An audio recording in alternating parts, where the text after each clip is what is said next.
নমস্কার বন্ধুরা, কেমন আছেন সবাই? মিত্র ছেলে আপনাদের সবাইকে স্বাগত। আজ আবার একটা রেসিপি নিয়ে আপনাদের সামনে আমি হাজির হয়েছি।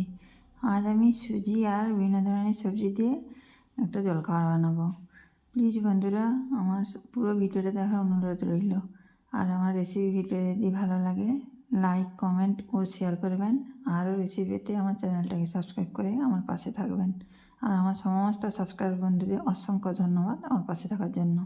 তো চলুন দেখে নিই আজকের রেসিপিটা। এখানে আমি 1 কাপ সুজি নিয়েছি। মোটা দানার যে সুজিটা, ওই সুজিটা 1 কাপ আমি এখানে নিয়েছি।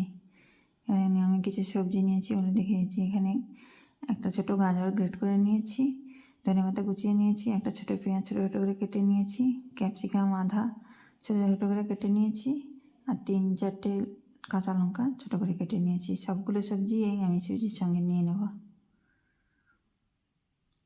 সবগুলো সবজি নিয়ে নিয়েছি। এবার এখানে আমি আবার যেই কাপে সুজি নিয়েছিলাম ওই কাপে মেপে 1 কাপ আমি জল নিলাম। জলটা পুরোটাই এখানে আমি দিয়ে দেবো, কারণ সুজিটা জল টেনে নরম হয়ে যাবে, জলটা একটু বেশি লাগবে। 1 কাপ জল আমি এখানে দিয়ে দিলাম। জলটা দিয়ে আর সমস্ত সবজি দিয়ে প্রথমে সুজিটাকে একটু ভালো করে মিশিয়ে নিচ্ছি একসঙ্গে। সেটা মিশিয়ে নিয়েছি। এখানে এবার আমি কিছু মশলা গুঁড়ো দেবো। হলুদ গুঁড়ো দেবো 1.5 চা চামচ, লঙ্কা গুঁড়ো দেবো 1 চা চামচ, আর গোলমরিচের গুঁড়ো দেবো 1/2 চা চামচ। এগুলোই দেবো, আর কিছু দেবো না। এগুলোই মিশিয়ে নেবো ভালো করে। সব মশলাগুলো সুজিটার সঙ্গে ভালো করে মিশিয়ে নিচ্ছি। মেশানো হয়ে গেছে। এটাকে আমি এবার 15 থেকে 20 মিনিট মতন একটা ঢাকনা চাপা দিয়ে রেখে দেবো, কারণ সুজিটা জল টেনে নরম হয়ে ফুলেও যাবে। সেই নরম হওয়া পর্যন্ত আমি ঢাকনা দিয়ে রেখে দেবো। 20 মিনিট রাখলেই নরম হয়ে যাবে সুন্দর। 20 মিনিট পরে খুলে নিয়েছি। এবার ভালো করে সুজিটাকে প্রথমে মেখে নিচ্ছি। নরম হয়ে গেছে, মাখাটা হয়ে যাবে সুন্দর, তাই মেখে নিচ্ছি। সুজিটা মেখে নিয়েছি। এখানে আধা লেবু নিয়েছি, লেবু রসটা ভালো করে নিংড়ে আমি দিয়ে দিচ্ছি। কেউ চাইলে এখানে লেবুর বদলে দই 1/2 কাপ দিয়ে দিতে পারেন। লেবু যদি না থাকে 1/2 কাপ দই দিয়ে দিলেই হবে। লেবুর বিচিগুলো পড়ে গেছে, বীজগুলো আমি উঠিয়ে নিচ্ছি। বীজগুলো তো আর মেখে দেবো না, বীজগুলো তুলে আমি ফেলে দিচ্ছি। তারপরে লেবুর রসটা সুজির সঙ্গে ভালো করে মিশিয়ে নেব। লেবুর রসটা ভালো করে মিশিয়ে নিচ্ছি। এরপরে আমি এবার জল দেবো। জলটা আধা কাপ নিয়েছি, যেই কাপে সুজি নিয়েছিলাম ওর আধা কাপ নিয়েছি। এবার জলটা কতটা লাগে সেটা আমি দেখিয়ে দিচ্ছি। জলটা এখানে ওই 1 টেবিল চামচ মতন বেঁচে গেছে আধা কাপের। ওই 1 টেবিল চামচ মতন বেঁচে গেছে জলে, আর জলটা লেগেছে। জলটা দিয়ে ব্যাটারটা বানিয়ে নিচ্ছি। ব্যাটারটা অতটাই পাতলা করব। ব্যাটারটা বানানো হয়ে গেছে। এখানে আমি এবার স্বাদ মতো নুন দেব। নুনটা এখানে আমি 1.5 চা চামচ মতন দিচ্ছি। আপনারা আপনাদের টেস্ট অনুযায়ী নুনটা বাড়িয়ে বা কমিয়ে নেবেন। নুনটা মিশিয়ে ব্যাটারটা একটু টেস্ট করে নিলে নুনটা কেমন হয়েছে বুঝতে পেরে যাবেন। নুনটা ভালো করে মেখে নিচ্ছি। এখানে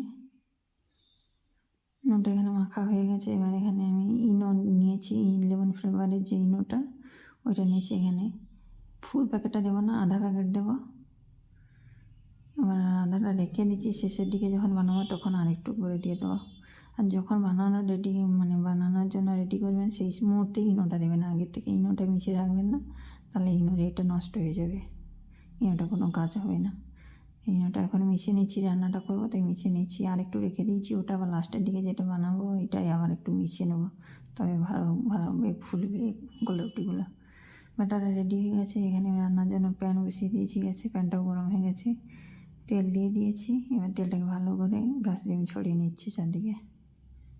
এবার উপরে আমি সাদা তেল দিয়ে দেবো। সাদা তেলটা দিলে এই গোলা রুটিগুলো খেতে বেশ ভালো লাগে।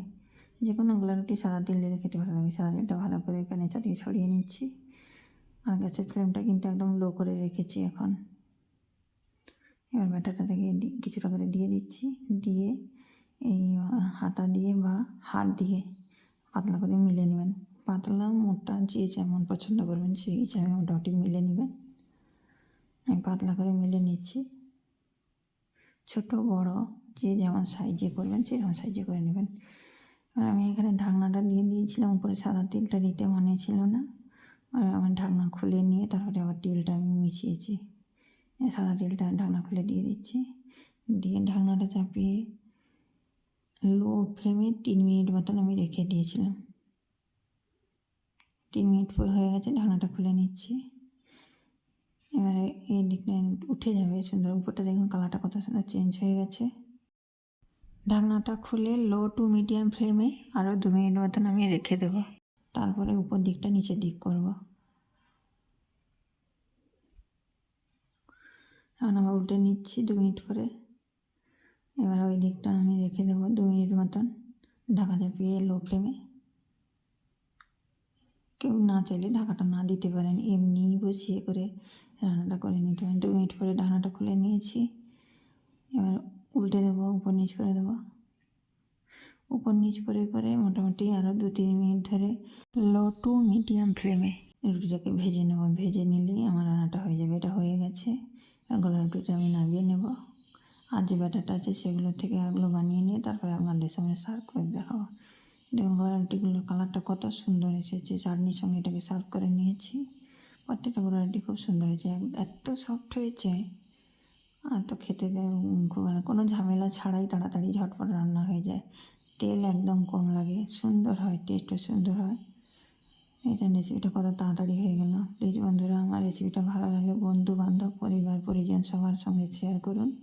আর ফুল ভিডিওটা দেখার জন্য ধন্যবাদ। টাটা।